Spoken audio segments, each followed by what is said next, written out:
What is going on? Welcome to the Ripple Podcast. It is Crypto Bobby, and today we are talking XRP pumping to the absolute moon. What is going on, everybody? Just kidding. It's Crypto Bobby. Hope you are having a great day, great night, wherever you're watching or listening in from.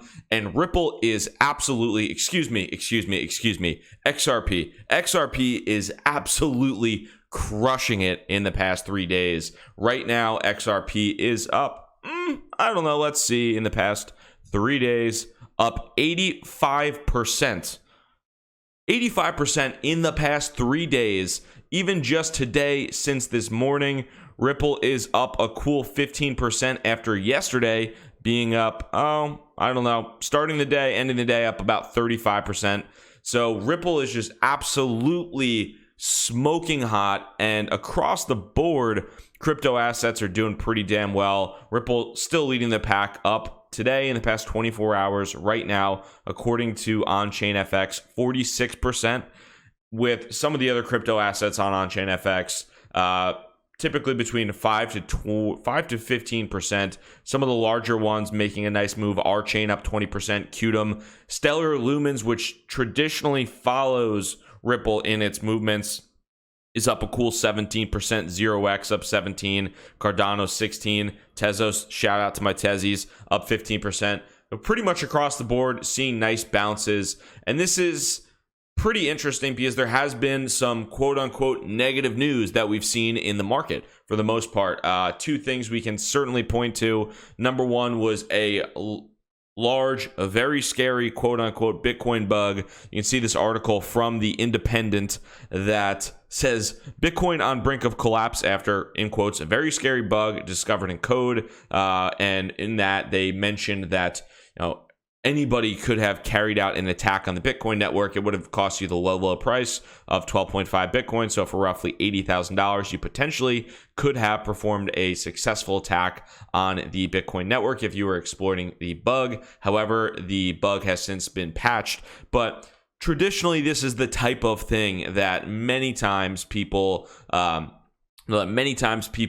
look at as the type of kind of FUD, whether or not it's warranted, silly, whatever it might be, that might sink the market. Today, doesn't make a difference. Not really doing all that much, not doing anything to the detriment, which is nice, which is actually nice to see. And then on the other end of the spectrum, the ETF. If I have to hear about the ETF one more time, which we will have to hear about it one more time, but the ETF was delayed. The VanEck SolidX ETF was delayed by the SEC, and typically that sinks the market. I think there was a very, very short period where that did a little bit of damage, but the market quickly recovered because, as always, anyone with a brain knows that these ETFs are basically getting pushed back, to kind of the maximum.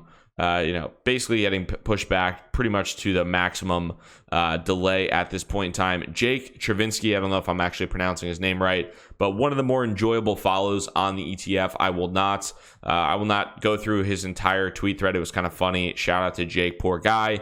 He went through an entire tweet thread that I will link in the YouTube description and in the podcast notes below. But Jake went through the entire process of detailing his thoughts on what will happen with the ETF, how is it going to happen, and then literally an hour after he put out this whole tweet thread, the SEC came out and basically ruined his tweet thread because they made him have a new tweet thread. So I will put those details below, but definitely worth the read. Jake is one of the better follows in the space. If you really are interested in kind of what the deal is with these ETFs. So outside of Bitcoin and the entire crypto markets kind of shrugging off the Bitcoin bug that was since patched and fixed by the Bitcoin core development team, as well as the ETF kicking the can down the road, essentially. What the hell is happening? Why is XRP pumping so much? Why is basically all of crypto pumping across the board? One word for you when it comes to XRP: swell.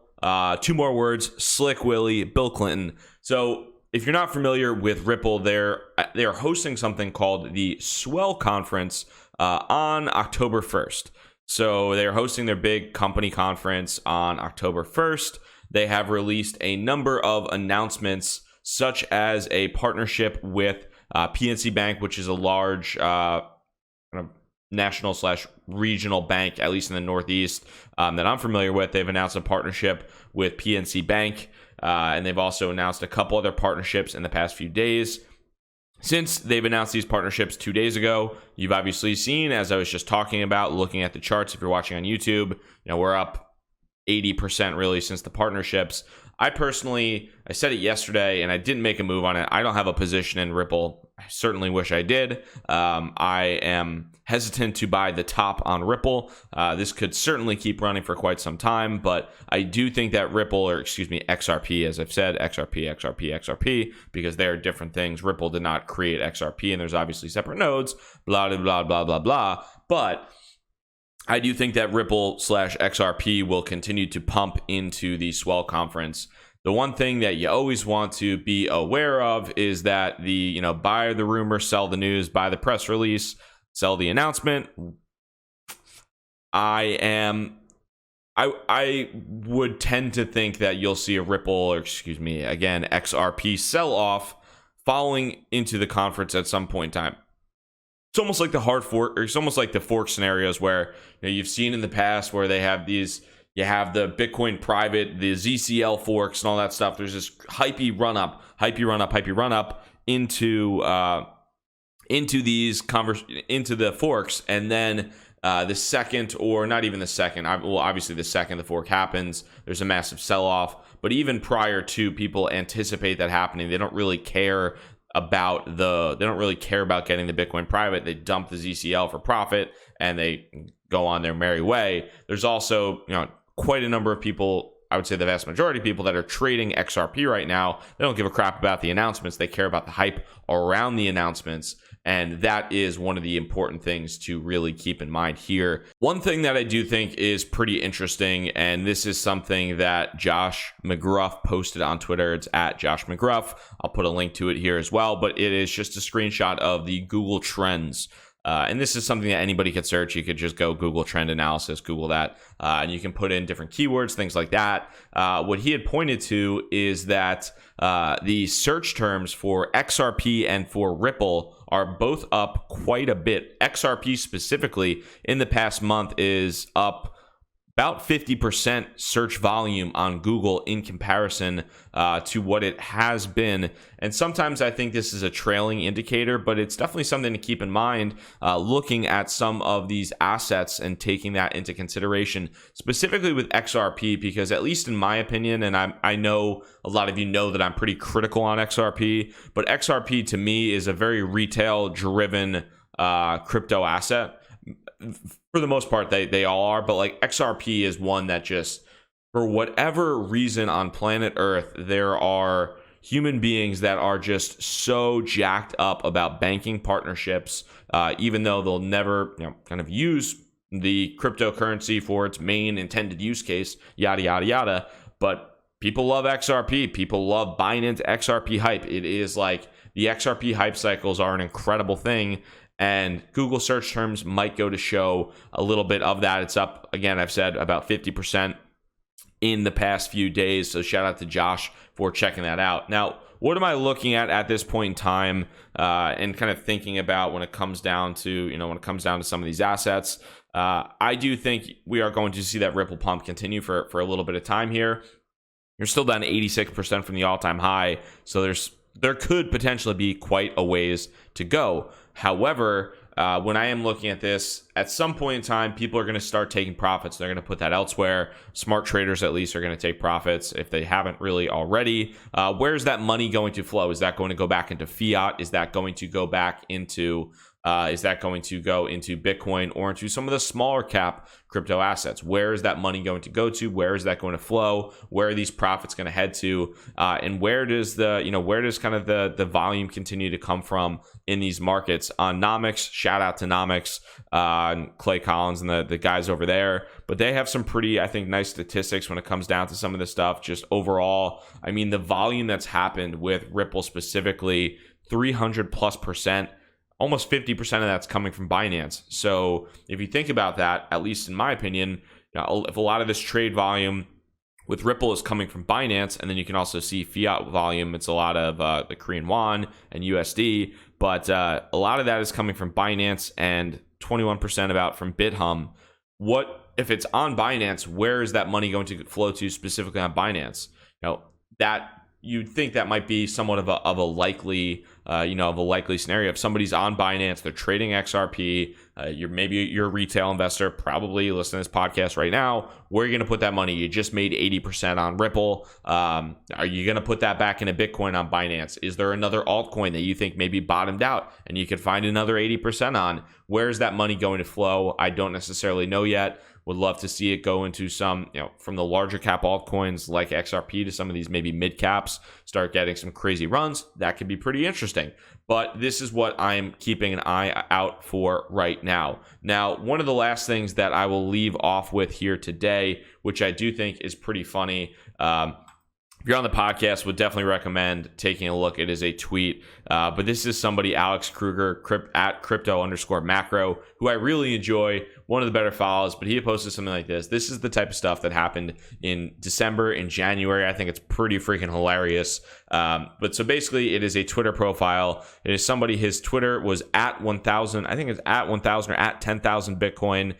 His Twitter profile said, blockchain visionary, digital marketing expert, TRX, XLM, XVG hodler, some stuff about Jesus, CEO of whatever, his Facebook profile, and then his pin tweet was giving away 250,000 pack coins, yada, yada, yada. Now, his Twitter profile is lover of God, universe, humanity, wife, etc.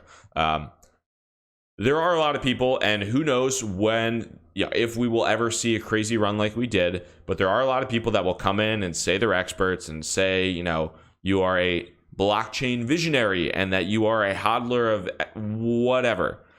This dude 1000% capitulated and has said, you know what, I am actually not a visionary because I don't even know what blockchain is. I don't even know how to describe blockchain technology. I just lost 90% on Tron and Verge, and I don't even have any more Packcoin to give away because nobody even wants my Packcoin. So just keep an eye out. If this Ripple bump starts to cue in a little bit of price action and we start seeing some nice runs across the board, God help us from the blockchain visionaries that come back into the picture. Always just keep an eye out for who's feeding information. I thought this was absolutely hilarious, and I think it's definitely worth seeing who comes and who goes when these when these cycles happen, because not only is it an asset cycle, but it's a people cycle as well. You could see that across the board in all these analytics and things like that, but just kind of seeing from an individual perspective, like the people that come, the people that go in the space, it is funny to see, and also who represents themselves as some type of expert when it comes down to it. Hopefully you enjoyed this video today.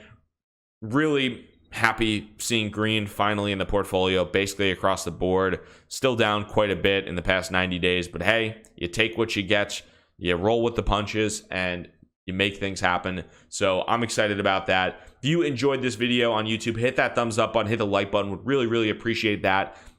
And if you are new to the channel by any chance, would love for you to hit the subscribe button. Thank you so much for your time. Crypto Bobby signing out. Have a good one. Peace.